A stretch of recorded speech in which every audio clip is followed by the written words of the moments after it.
Hey everybody, Andrew here from the Revisionist Almanac. All the voting polls for the eligible categories featured on the 1996 episode have officially clicked onto the voting. The four of us were unable to unanimously agree with any of the actual winners from 1996, so all six categories had different winner picks and therefore went to a social media vote. Best Supporting Actress was a two-way race between the actual winner, Juliette Binoche from The English Patient, who both Kieran and I gave our wins to, and Marianne Jean-Baptiste from Secrets and Lies, who was picked by Britt and Myke.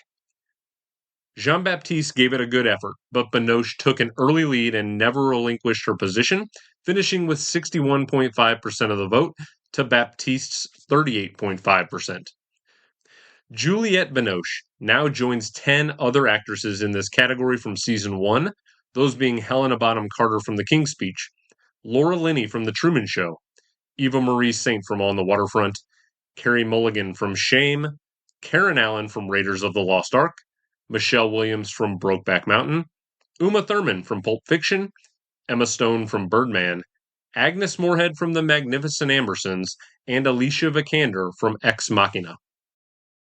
Moving over to Best Supporting Actor, where we had four men battling. Derek Jacobi from Hamlet, Edward Norton from Primal Fear, Vince Vaughn from Swingers, and Eugene Levy for Waiting for Guffman. Quite the eclectic group right there. And if you're wondering why Cuba Gooding Jr. didn't get to participate in the vote, even though he was the actual Oscars winner, he was eliminated during the episode due to the three-guest rule, where if the four of us on the episode each picked a separate, unique person, the actual winner would be eliminated right away.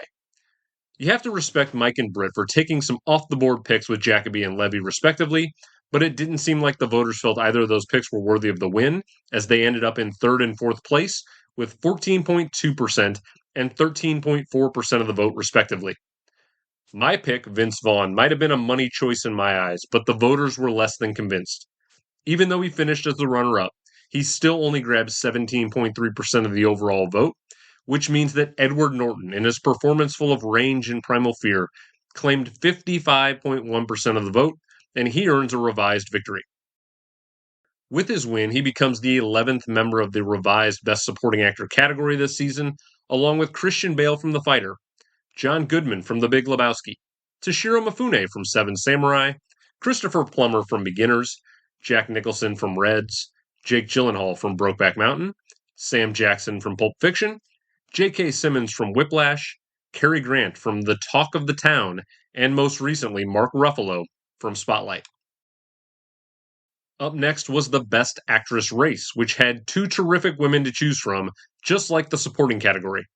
It was a battle between Frances McDormand in Fargo and Maggie Cheung, catsuit and all, in Irma Vep. I personally love that Britt was able to show some love to Cheung, who I think is one of our great contemporary actors, but I think we all knew how this online battle would play out. Cheung snagged a respectable 14.6% of the vote, but McDormand was dominant start to finish on all social media platforms and comfortably crossed the finish line, landing 85.4% of the final voting tally.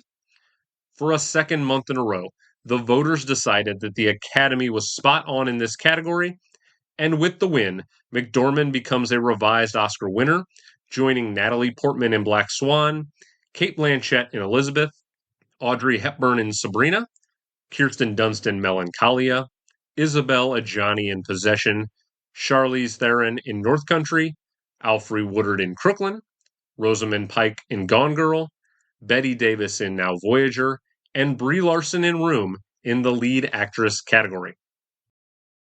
Transitioning over to Best Actor, where the three-guest rule claimed yet another victim. Geoffrey Rush in Shine is often cited as one of the most lackluster Oscars wins in recent memory, and we all agreed with that decision during the actual episode. With him out of the way, the online voters could choose between Ralph Fiennes in The English Patient, William H. Macy in Fargo, Tom Cruise in Jerry Maguire, and Billy Bob Thornton in Sling Blade. I'm a huge advocate for what Billy Bob did in Sling Blade, but it didn't come as any great surprise that he did finish in fourth place with just 15.9% of the vote. The three other actors all had strong support groups online and battled closely until the last minute. Ray Fiennes and William H. Macy finished with 24.5 and 25.2%, good enough for third place and second place.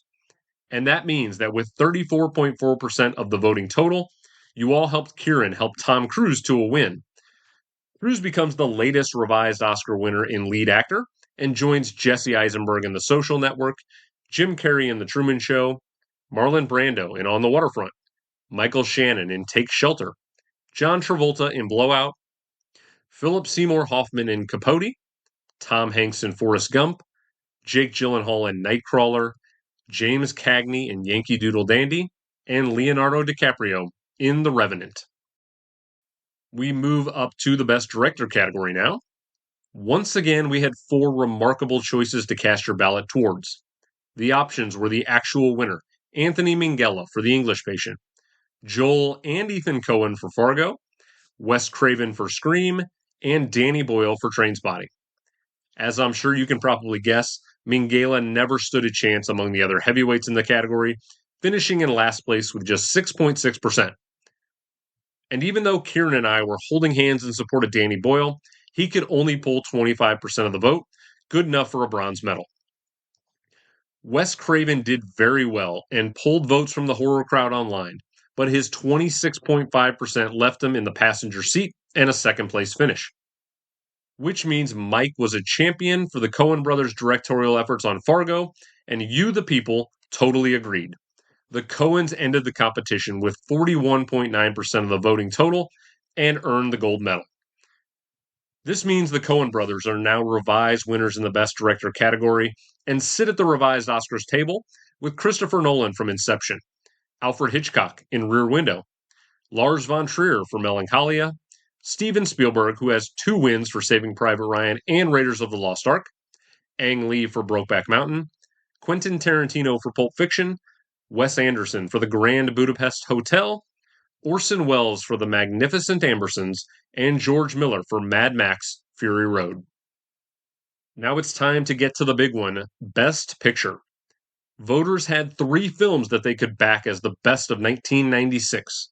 The actual winner, The English Patient, Fargo, and Trainspotting. The English Patient is a very good film, as most of us agreed with on the episode, but there must have been enough Elaine Benesses in the voting public who weren't fans of the film, because it finished in third place with just 13.7%. I am proud to have picked Trainspotting, and though others reached out to me saying they appreciated me giving it my revised win, that was still only good enough for 23.5% of the vote and a runner-up result, which left the remaining 62.8% to your winner, and the film that the voting public firmly believes is the best film from that year, Fargo. This means the Coen brothers' quirky but dark tale is now a revised Best Picture winner and joins others from Season 1, including Inception, Saving Private Ryan, Seven Samurai, Moneyball, Raiders of the Lost Ark, Brokeback Mountain, Pulp Fiction, Whiplash, The Magnificent Ambersons, and Mad Max Fury Road. I want to again thank everyone that took part in the voting process, whichever social media platforms you used. And just a reminder, you can find and follow the show on Instagram, Twitter, Threads, TikTok, and now Blue Sky using the handle Rev Almanac, where the voting will take place each month. And remember, the more places you follow the show, the more opportunities you will have to vote for the actors, the directors, and the films that you're passionate about. And as always, feel free to send me your feedback with a DM on any of the aforementioned social media platforms or emailing directly into the show at revisionistalmanac@yahoo.com.